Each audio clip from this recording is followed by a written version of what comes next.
हमारा मन दर्पण के समान है, जिसमें अनेक विचार और कलंक रूपी धूल जमे हुए होते हैं। जब हम अपने मन को साफ करते हैं तो हम सत्य का अनुभव करते हैं, अर्थात जब हम अपने मन की धूल को हटा देते हैं तो हम सत्य को अनुभव करते हैं। नमस्कार दोस्तों, हमारे YouTube चैनल में आपका दिल से स्वागत है। मन को शांत करने का तरीका। बहुत समय पहले की बात है, एक गांव में एक व्यक्ति रहता था जिसका इस संसार से मन भर चुका था, जो इस संसार के मोह माया को त्याग देना चाहता था। उसने एक दिन यह फैसला किया कि वह अब इस संसार की हर मोह माया को त्याग देगा। उस व्यक्ति ने सन्यासियों का जीवन को देखा था और उसने अब यह तय कर लिया था कि वह अब एक सन्यासी की जीवन व्यतीत करेगा।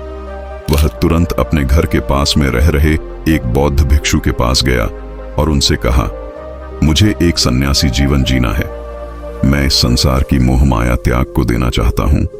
इस पर वह बौद्ध भिक्षु उस व्यक्ति से पूछते हैं, क्या तुम सच में सन्यासी जीवन जीना चाहते हो? इस पर वह व्यक्ति बौद्ध भिक्षु से कहता है, जी हां, मैंने यह निर्णय लिया है कि अब मुझे इस संसार की मोह माया को त्यागना है।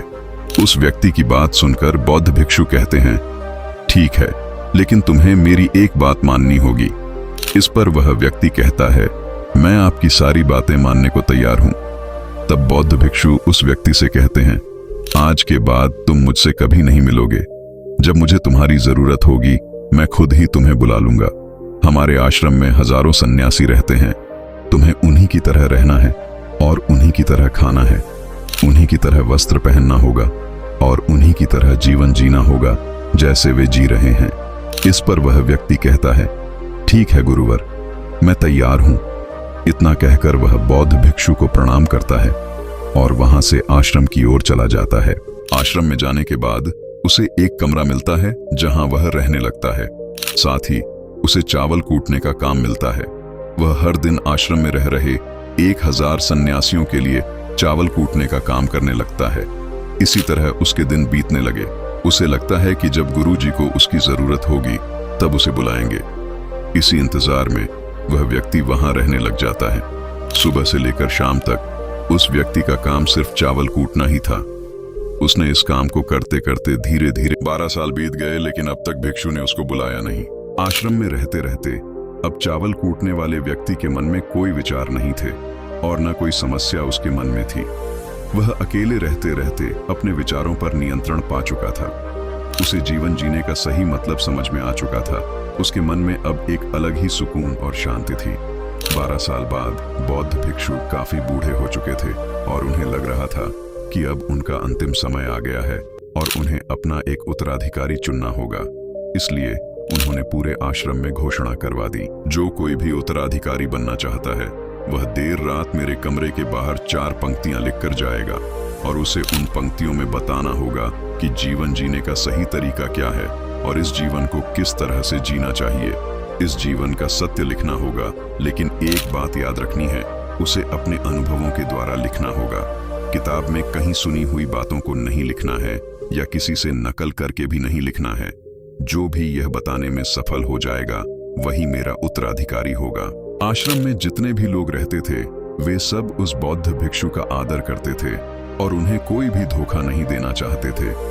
सभी भिक्षुओं की इच्छा थी कि वह उनका उत्तराधिकारी बने, लेकिन कोई भी इस काम को करने को तैयार नहीं था।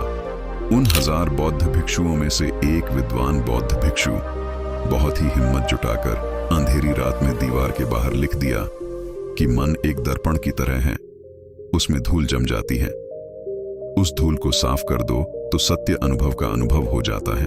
उस बौद्ध भिक्षु के कहने का तात्पर्य था कि हमारा मन दर्पण के समान है, जिसमें अनेक विचार और कलंक रूपी धूल जमे हुए होते हैं। जब हम अपने मन को साफ करते हैं तो हम सत्य का अनुभव करते हैं, अर्थात जब हम अपने मन की धूल को हटा देते हैं तो हम सत्य को अनुभव करते हैं। यह 4 पंक्तियां उस शिष्य ने बड़ी हिम्मत जुटाकर अपने गुरुवर के कमरे के बाहर लिख दिया। अगली सुबह जब बौद्ध भिक्षु उठे और कमरे के बाहर लिखी 4 पंक्तियों को पढ़ा और कहा, किस मूर्ख ने लिखी है? मेरी दीवार को किसने खराब कर दिया है? उसे पकड़कर अभी मेरे पास लाओ। जब आश्रम में सभी लोगों ने पता किया तो पता लगा वह विद्वान शिष्य उन पंक्तियों को लिखने के बाद रात्रि में ही उस आश्रम को छोड़ दिया था।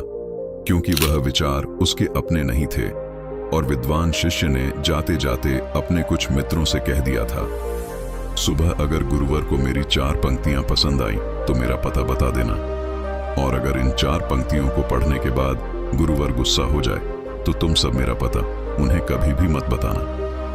आश्रम के सभी लोग चिंता में पड़ गए कि कितनी अच्छी पंक्तियां तो लिखी हैं, उससे फिर भी गुरुवर को अच्छा क्यों नहीं लगा। सभी कह रहे हैं कि चलो देखते हैं गुरुवर को ऐसा उत्तराधिकारी कौन मिलेगा जो उनके सवालों का सही जवाब उस दीवार पर लिख सकेगा। कौन होगा जिसके पास इससे भी अच्छे विचार होंगे। कुछ लोग चावल कूटने वाले व्यक्ति के कमरे के बाहर इन सब बातों को कर रहे थे। चावल कूटने वाला व्यक्ति उन सभी बातों को सुनता है और जोर जोर से हंसता है। लोग उससे पूछते हैं कि इसमें हंसने वाली क्या बात है, तुम्हें इसमें क्या गलत लगता है। गुरुवर सही तो कह रहे हैं, यह किस नासमझ ने लिखा है। इस बात को सुनकर चावल कुटने वाले सन्यासी पर गुस्सा हो जाता है। उस चावल कुटने वाले से कहते हैं, तुम्हें क्या पता, तुम तो 12 सालों से सिर्फ चावल कूटने का काम कर रहे हो, तुम्हें किस बात का ज्ञान है। ना तुम्हें शास्त्रों का ज्ञान है और ना ही गुरुदेव ने तुम्हें ज्ञान दिया। अगर तुम्हें इतना ही ज्ञान है तो तुम ही क्यों नहीं अच्छे शब्द बता देते। वह व्यक्ति हंसते हुए कहता है, ठीक है, जरूर बता दूंगा, लेकिन मैंने इतने सालों से लिखने का अभ्यास नहीं किया है तो लिखना मैं भूल गया हूं। मैं बातों को जरूर बता दूंगा, लेकिन किसी को मेरी बातें लिखनी होंगी।